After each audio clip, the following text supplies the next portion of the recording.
Magkabit man tayo ng ng solar mga kaibigan kasi sa ngayon, dahil tumataas ang presyo ng Meralco, so mayroon tayong alternative na gagawin, magkabit tayo ng solar. So ito, i-set up natin mga kaibigan.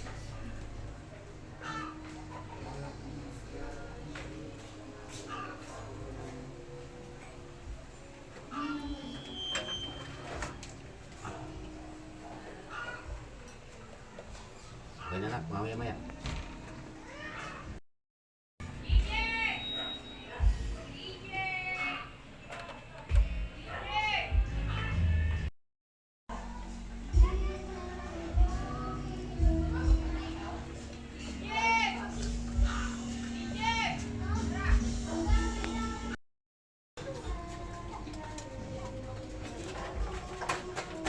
Kapit man tayo ng battery. May ating gagamitin mga kaibigan. Damage. Bakit damage ka? Oh, di ba? Di ba? Ay, ay, ay.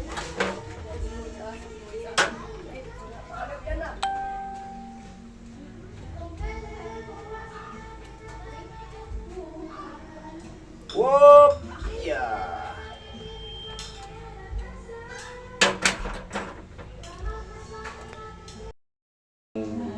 Ikakabit nating wire papunta sa panel sa bubong. Ito po yung ating ikakabit na wire. Dito natin lalagay sa sum breaker para mag-support naman sa dito sa ating solar charge controller. Mamaya pakita ko sa inyo. Saan siya yung...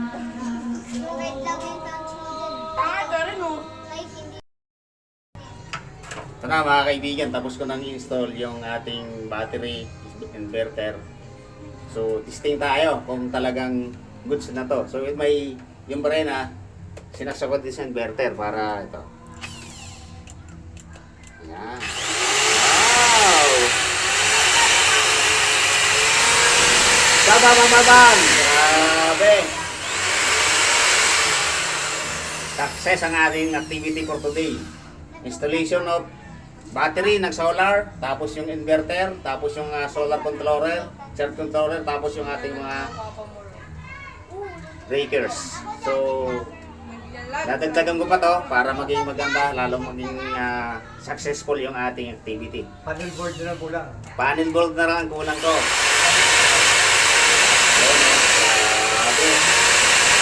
Sigurado makakatipid na ako sa kuryente na ito. Salamat sa panonood.